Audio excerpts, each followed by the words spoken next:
हम क्या कहे भाई साहब, 10 साल में इसने कुछ नहीं किया, खाली भ्रष्टाचार किया, लोगों को सताया, बिल्डिंगों पे कंप्लेंट दिया, उनसे पैसे लिया, उनका खून चूसा और ये फिर धर्म की बात करके वोट मांगने आ रहा है।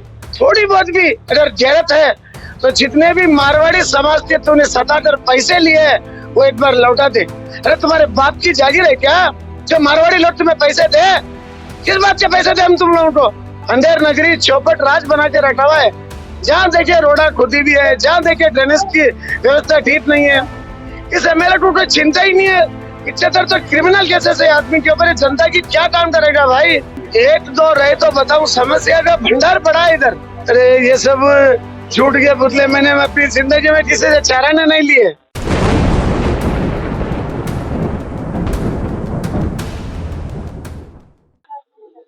नमस्कार, आप देख रहे हैं नवभारत समाचार। हमारे साथ नंदू बिलाल जी हैं और कह सकते हैं कि ये जो विधानसभा क्षेत्र है पूरे तेलंगाना की नहीं पूरे देश की निगाह टिकी हुई है, क्योंकि इनका टक्कर सीधा टी राजा सिंह से है। सर, सबसे पहले नवभारत में आपका स्वागत है। क्या कहना चाहेंगे, किस तरीके का प्रचार, किस तरीके का जनता का समर्थन और क्या दिख रहा है आगाज?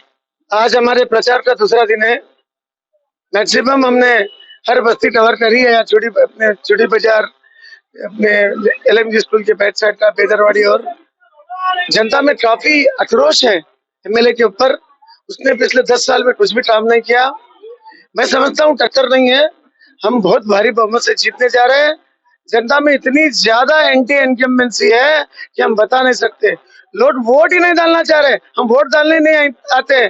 ये रोड़ा देखो नंदू भाई, ये ड्रेनेज लाइन देखो, ये वाटर लाइन देखो, और इस एमएलए को हम क्या कहे भाई साहब, 10 साल में इसने कुछ नहीं किया, खाली भ्रष्टाचार किया, लोगों को सताया, बिल्डिंगों पे कंप्लेंट दिया, उनसे पैसे लिया, उनका खून चूसा और ये फिर धर्म की बात करके वोट मांगने आ रहा है। मैं आपके इस टीवी चैनल के माध्यम से एमएलए को कहना चाहता हूँ, अगर तुझमें थोड़ी बहुत भी धर्म, ईमान और थोड़ी बहुत भी अगर गैरत है तो जितने भी मारवाड़ी समाज के तूने सताकर पैसे लिए वो एक बार लौटा दे। जितने भी बिल्डिंगों पर कंप्लेंट देकर तूने उनका खून चूसा है, पहले उनका पैसा लौटा दे, फिर तुम जनता में जाकर वोट मांग। सैकड़ों बिल्डिंगों पे कंप्लेंट दिए म्युनिसिपल डिपार्टमेंट में। अरे तुम्हारे बाप की जागीर है क्या जो मारवाड़ी लोग तुम्हें पैसे दे? किस बात के पैसे दे हम तुम लोगों को? जनता अपने खून पसीने की कमाई से घर बनाती है, बैंक से लोन लेती है, अपने जायदाद ज्वेलरी को गिरवी रखकर घर बनाते हैं। ये गुंडे आकर पैसे पूछते हैं।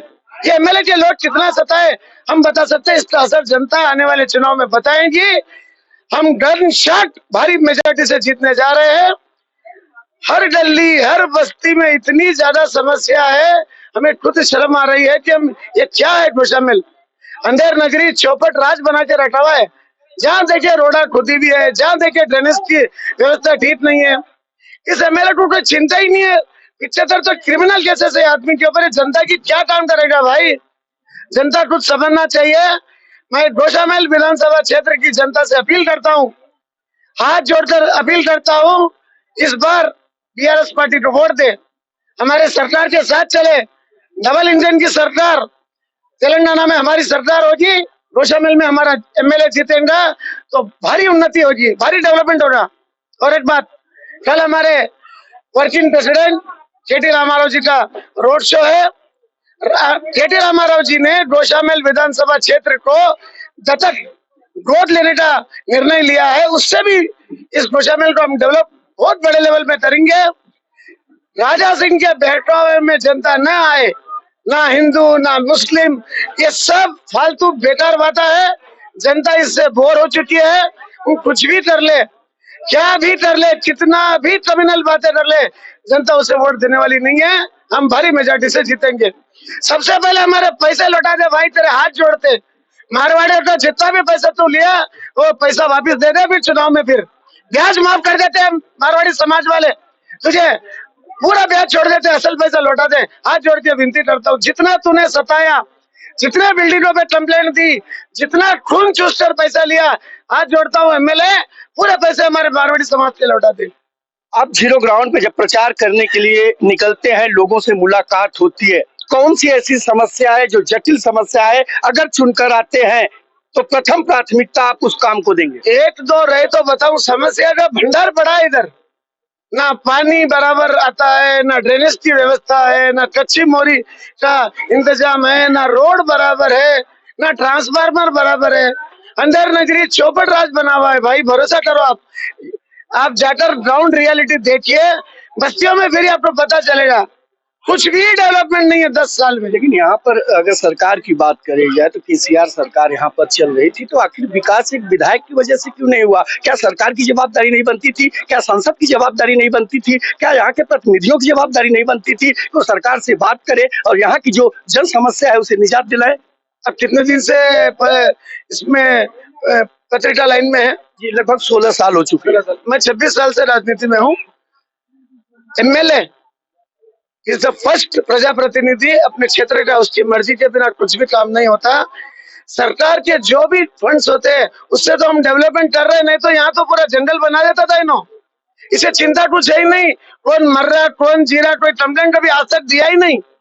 ये तो सुबह सवेरे उठता है, गाड़ी निकालता है, काम बिल्डिंग बन रही है, चूना रेती टंकर कहाँ गिरा हुआ है, इसके ढूंढे चले जाते हैं, सताते म्युनिसिपल में कंप्लेंट देते हैं, पैसे की उठाई करते हैं। अरे बदमाशो, तुम्हारा दिल नहीं भरा मारवाड़े को सताकर पैसे लेने में, तो हाई कोर्ट में रिट फाइल करते हैं और उससे पैसे लेते हैं। अरे तुम्हारे बाप की जागीर है क्या, क्यों जनता पैसे दे? हम घर बनाए तो पैसे तुमको क्यों दे? अगर मारवाड़ी गुजराती समाज की आप बात करते हैं तो बेगम बाजार में कह सकते हैं कि सबसे ज्यादा मारवाड़ी और गुजराती समाज के लोग रहते हैं। मच्छी व्यापार का एक गंदी बस्ती वहां पर देखी जाती है। उसके लिए क्योंकि न तो ये खाते हैं न तो बेचते हैं, लेकिन उनके बीच में ये मच्छी का व्यवसाय चलता है। इसके लिए सरकार से कोई आज मच्छी मार्केट आज का बना हुआ नहीं है, ये 100 साल पुराना निजाम सरकार के जमाने में सैंक्शन हुआ ऐसा था।